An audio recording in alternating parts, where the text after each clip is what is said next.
Welcome to the MSP Corner podcast. Before we kick off our show, we would like to share what our main objective is at the MSP Corner. Our main goal is to help CEOs build profitable and self-sustainable IT service firms. We are not just providing tools for IT firms, we will be sitting in meetings with you to ensure your IT firm stays on track.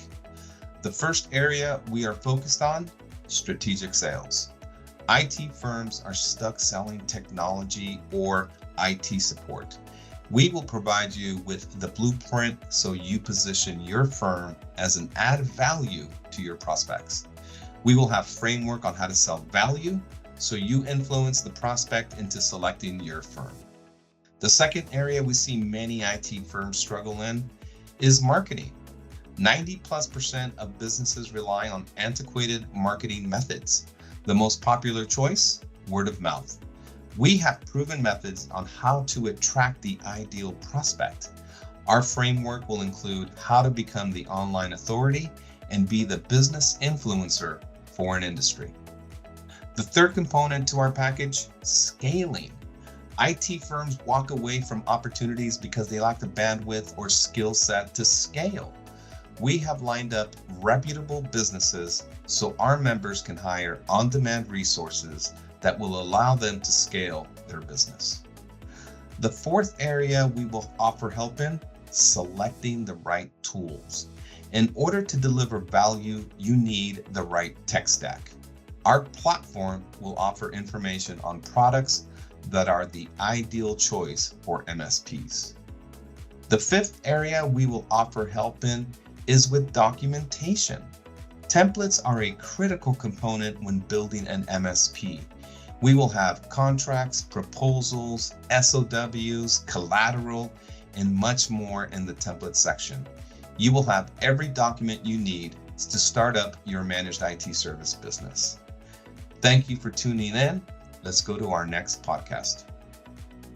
Hello, everyone. Thank you for tuning in to the MSP Corner podcast. I am your host, Fernando Leon, and I'm joined by my co-host, Gregory Morawietz. And the title of today's show, the MSP sales process that builds a seven-figure firm.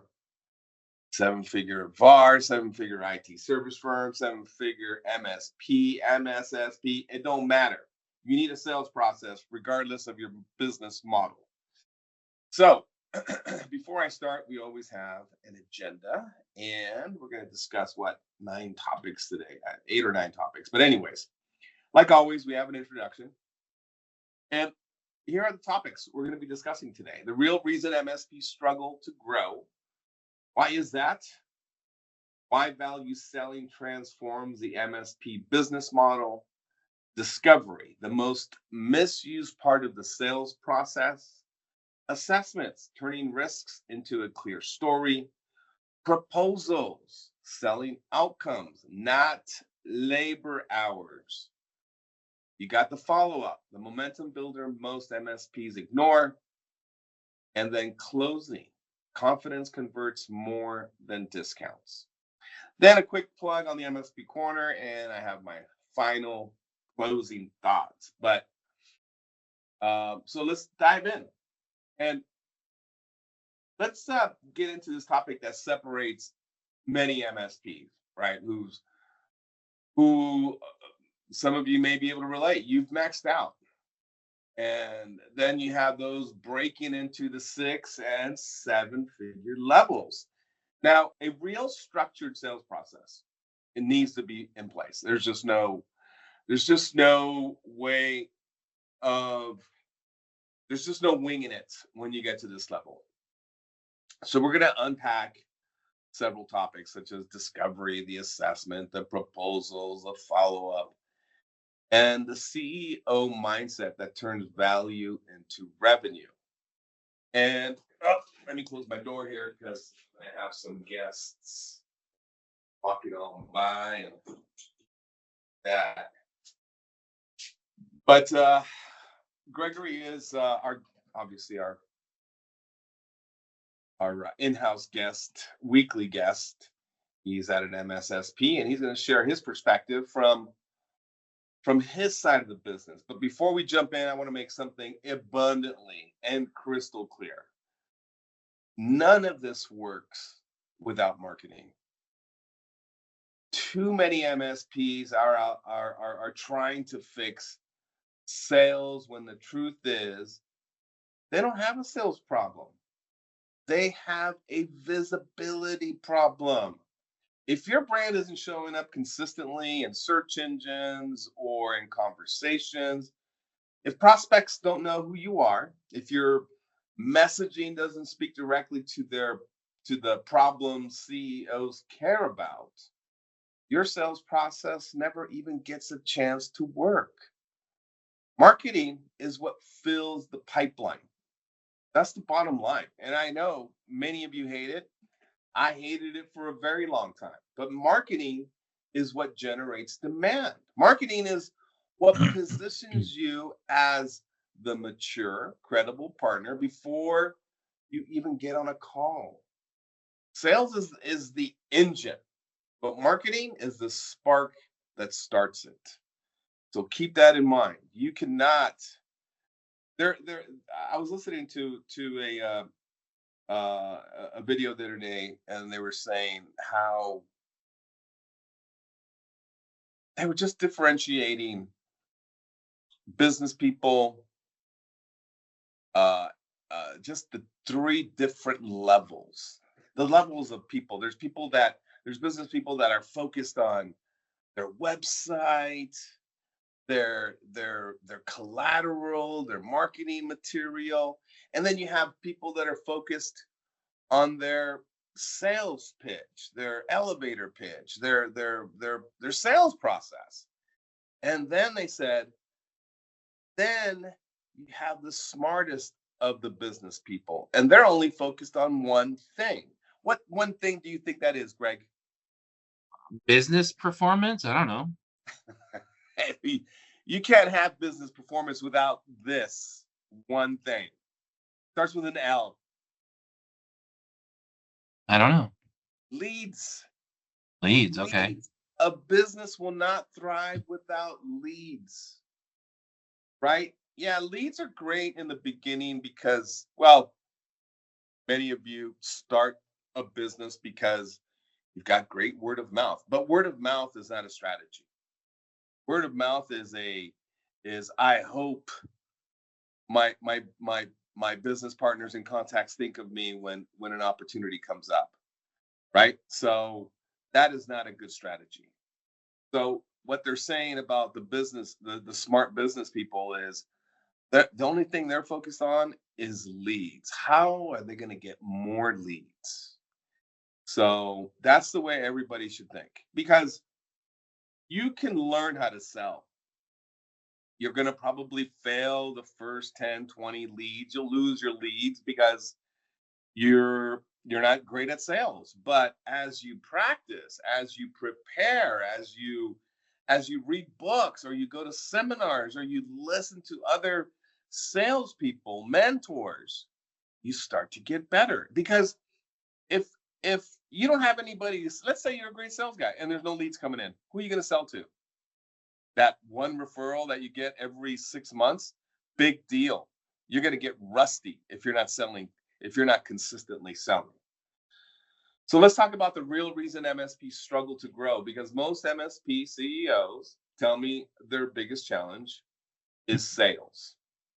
These CEOs that I'm talking to have a constant stream of leads, or they have a great set of partners, and or they have a pretty strong referral base. But when we peel back the layers, it's rarely sales. It's the absence of a repeatable sales process. A lot of these guys are relying on charm, or a good month, or a little luck. But everything eventually stalls. Growth gets choppy, deals drag out, prospects say they'll think about it far too often. you guys have heard the excuses. I got to talk to my partner, or we're not ready, or I'm still under contract, or it's too expensive. I mean, the excuses are a mile long. But what scales an MSP is not technical talent. It's structure. It's a defined rhythm and how you move prospects from introduction to clarity to commitment. And when MSPs stop winging it and start following a real process, everything changes. Margins increase, confidence, your confidence will also increase, and leads start to close faster. That's just facts when you implement a sales process. You got to have something that is repeatable and it's consistent. So let me ask Gregory. Here's my first question to Gregory. From your perspective running an MSP, how often do you see MSPs losing deals simply because they don't have a structured sales process? They're just winging it. What have you seen other than MSPs or other businesses, because you work with other businesses? I Did I don't. lose? Yeah, Sorry. I'm here. I'm thinking about it. I don't know. I don't know what I'm seeing. I'm not really seeing anything. You're not really observing that area of a Not issue. really. No. Gotcha. Yeah, I get a lot of exposure to it, and a lot of it is a lot of these guys are winging it. They don't have a repeatable process. They don't have. I'm working with a security firm right now, and we've built the framework for attracting prospects. We've built an email campaign. We've got all of their online messaging synced up with their email marketing campaign, so their messaging is on point. They're talking to their industry. They're talking to their specific ideal client. But I was explaining to their VP of operations, I go, look, we want to solve the marketing problem first. I want to get leads coming in. And I go, when a lead comes in, you need a sales process. I go, that's going to be our next problem we're going to solve. Because I asked them, I go, do you have a sales process? No, we don't. We don't have a sales process. And I was immediately, I told them, well, we already defined a very important component, ICP, your ideal client profile. You already know who you want to work with, or who you want to work with, what size of firm, industry, et cetera, et cetera. Now it's the sales process. Because do you want to work with a 5-person office or a 500-person office? You've got to determine that qualification process, because I've seen too many firms that are just wasting time in conversations because they're talking to the wrong person. They're not talking to the decision maker. And I think that is part of the sales process. You got to be talking to the decision maker. There's just no way around it. You've got to make that hard decision of, well, if I'm not going to be talking to the decision maker, I'm not going to meet with this company. Would you say that, Greg? Would you say that, or would you go ahead and meet with somebody who's not qualified to make a decision? Hey, that's a hard question. I don't know. That's very difficult to answer. I don't know. Maybe. Yeah, I agree. It is a difficult question. It's even a more difficult decision, because it's like you're fishing. You're out there fishing, and then all of a sudden you're like, I got this fish in my hands. Do I want to let it go, or am I gonna let it go?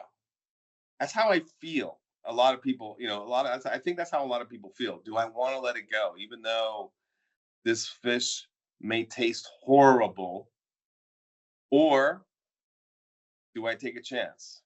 Right. So it's a very tough question.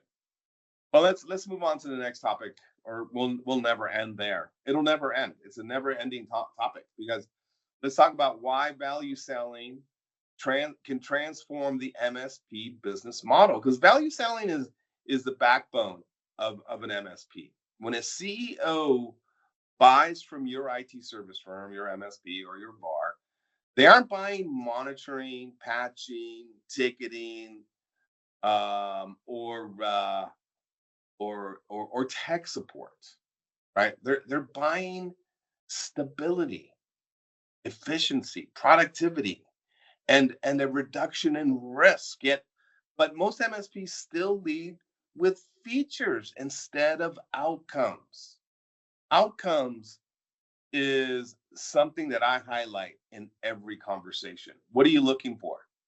What do you what are you not what is your biggest pain point? What is your biggest challenge in your business? Well, we're not meeting our we're having security issues, or our network is slow, or we're just not working efficiently. So there's problems. People don't want to talk about, like I just said, I want to make sure my systems are patched. Nobody wants to talk about that. No, no, no, No, that doesn't solve anything. nobody wants to talk about it. Yeah. Even though we got a 10 paragraph email from somebody today that talked about their patching problem. But Yeah. anyway. The ridiculousness of that email is that they believe that if one of their machines wasn't patched for 30 days, that it Yeah. would create instability on their machine's hard drive. Yeah, that's the most ridiculous part about I that. mean, the patches that were not implemented, it's okay. They're just, they're just they're warnings, or they're just like, instead of version 3.1, you got version 3.11. It's like, yeah, you can have it, but it doesn't move the needle. Yeah, exactly. But let's talk about how selling labor pushes you downward in pricing. Because selling, what I focus on is selling value, because it elevates your position. If you want larger contracts, better clients, happier clients, and stronger margins, you must anchor every step of the sales process in the client's business impact, the outcome they want, not your technical checklist. Because when an MSP frames their offering around operational continuity instead of what's included, decisions happen faster, and clients, well, the retention increases. So, Greg, when prospects talk to you, do they actually care about the technical piece first, or do they respond more to the stability and risk reduction narrative? Oh man, I don't even understand what those words mean. Well, let me just simplify it. Yeah, Do simplify everything for me. I need Okay, simplification. okay. Those So are some do they long want words. do they do Jeez. they want to have security concerns? Nobody wants to have well, some people want to have security concerns because it's part of their job, but No, no, normally no. I'm talking about the nobody wants. CEO. I'm talking about a He CEO. doesn't want to have them, but if he doesn't have them, I'd be equally worried if he didn't have security concerns than if he did. You know what I mean? It's like, Well, are you worried that you have I see what you're saying. But is he yeah. coming to you to talk about, hey, Greg, did you patch this device, or is he saying, Oh, hey, no, Greg, no, I not the want you? minutia. He Yeah. but he could be worried about, like, are we protected from phishing? Yes. You know what I mean? Yeah. And I'd be like, yeah, we Yes. are, but we're never as protected as there's Yeah. nothing as 100%. And his Yeah. concerns might be, look, we have to qualify for this particular framework or security protocol that I've been given by our attorneys or by a company that wants to do business with us. How do we maximize it so that they accept us, and so on and so forth? And that might be a concern beyond what you would normally know. Yep. Yep. No, no, I get that. I get that. So let's quickly go over a misused part of the sales process, which is the discovery. Because if there's one stage, and I see this a lot, even with, because I help a lot of IT service firms sell, they ignore this. I talk to them about it, they still ignore it. But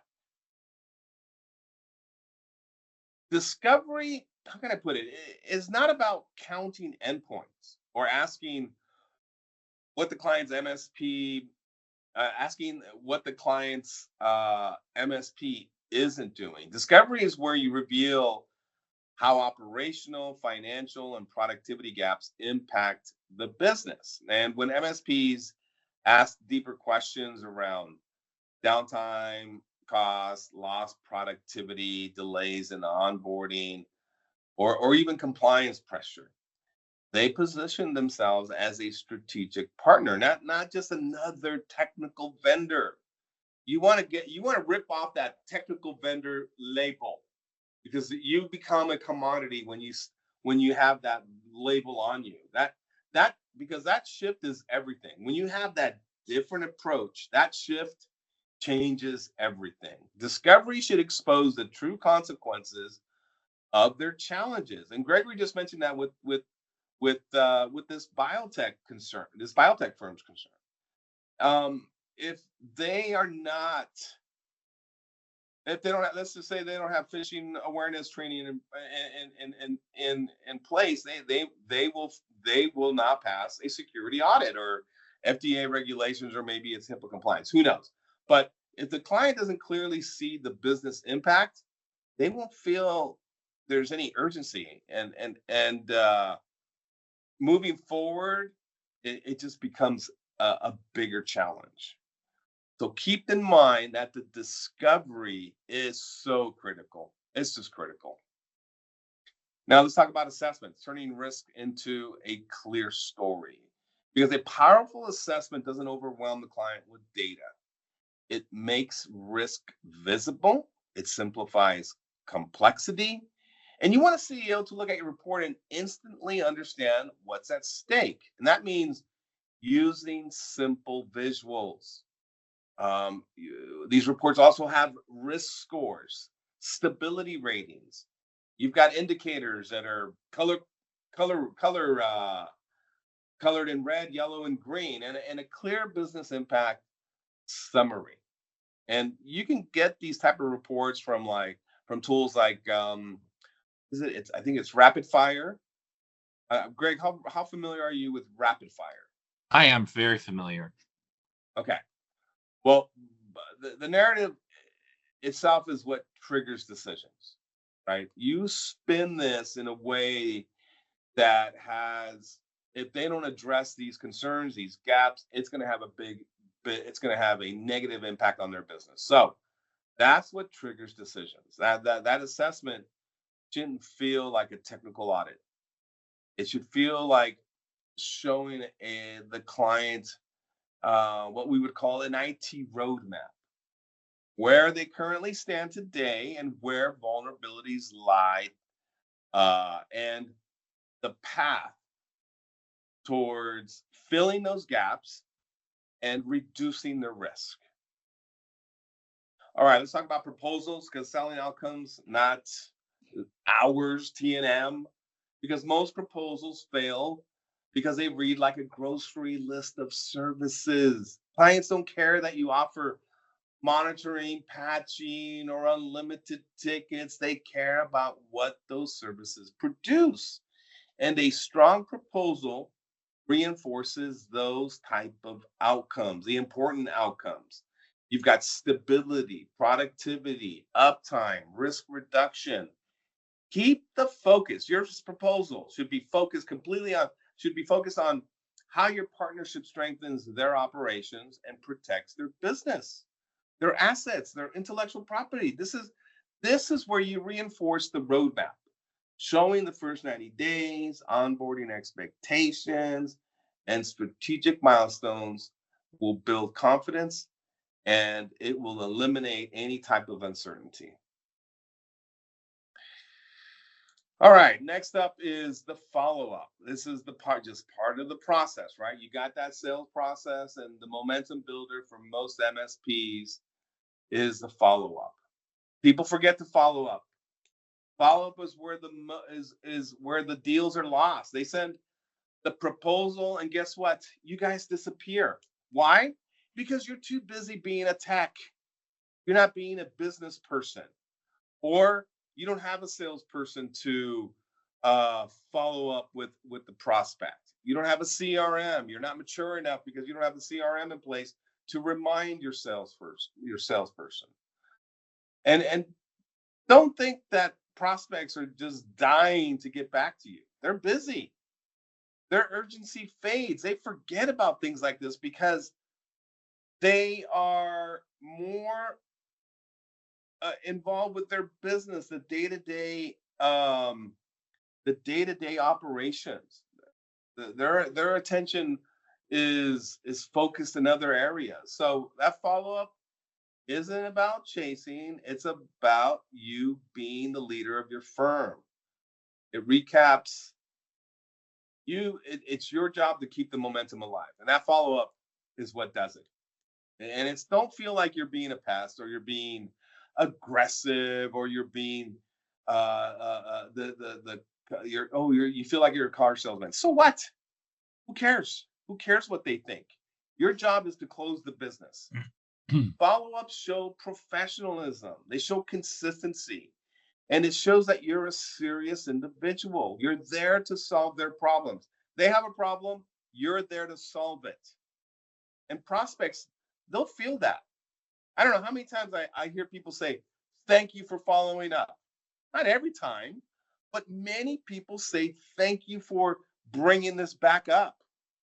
I've intended to make a decision on this. Let's touch base next week. I'll be making a decision on what my decision is. So a structured follow-up rhythm is one of the most overlooked growth levers in the MSP space. You guys are so inundated with your own work that you're too busy being a tech instead of a business person.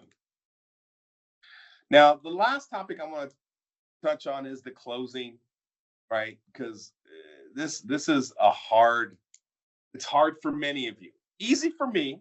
Been doing this for almost 30 years. But confidence converts more than discounts. All right. And what do I mean by that?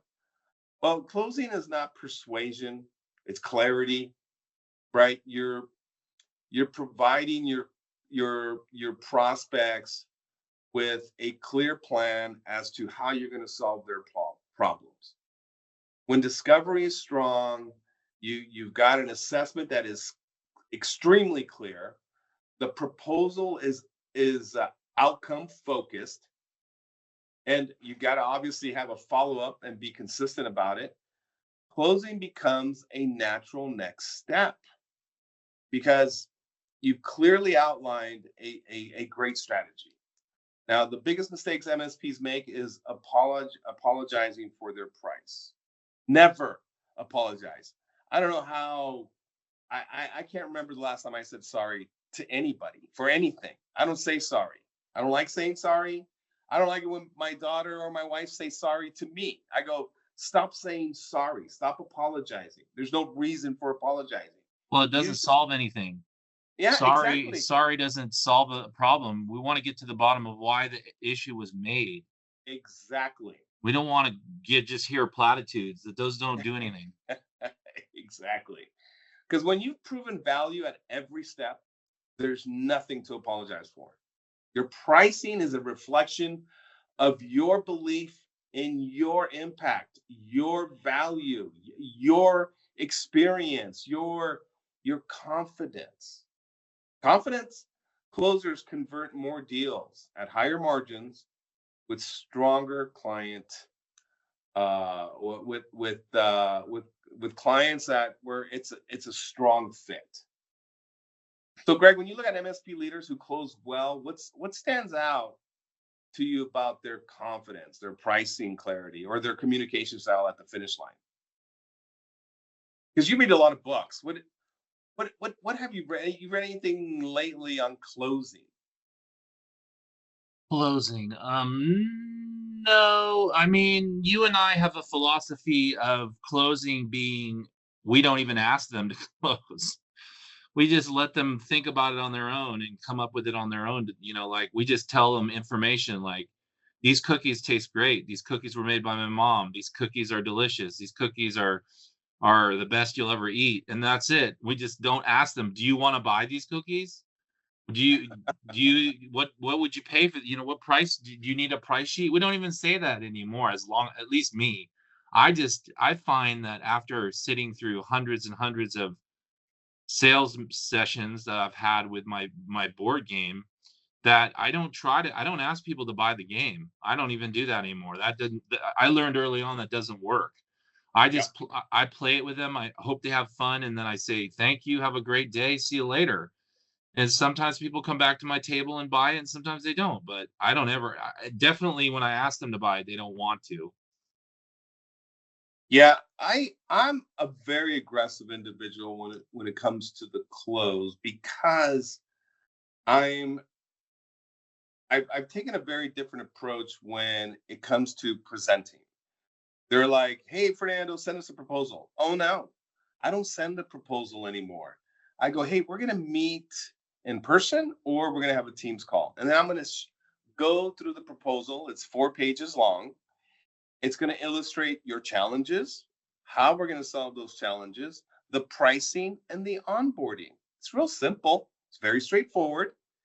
And at the end, the closing is the onboarding. I go, hey, look, today we presented. Tomorrow I'm going to send you an agreement for you to sign. And on December 31st or January 1st or January 2nd, we're going to start the onboarding process. Does this timeline work for you? Right? Very direct, not super pushy, but it's like I give them a visual as to when we can start working together. As a bottom line. Now, they're like, well, we got to think about it. And I could be super, super aggressive and super pushy and say, well, what do you got to think about? Well, I got to talk this over with my partner. But I thought you were the boss, right? I could go at it in different angles, like approach it in different angles. But I think as a professional, you've got to have some how can I say, you just need to approach it in a way that I feel I'm being professional. I don't want to be I don't like to be pushy, but I also don't like to let anybody off the hook that easy. So I'll say along the lines, okay, when can I expect a decision? Right? Can I expect a decision? And then I'll like, oh yeah, I'll decide on Monday. All right. I call them, no answer. Leave a message. Email them on Tuesday. They don't respond to me by Thursday. I send them an email and I say on Friday, I send them an email. I'll go, hey, I'm going to assume that you gave up. You gave up on us. That's okay. We'll be here when you're ready to make a decision. But have a great day. People hate when others think they've quit. Like I gave up. I quit. I couldn't make this, I couldn't follow through. People hate that. I hear 75% of people respond back saying, "Oh no, we didn't give up. We're still discussing this. Ping me next week."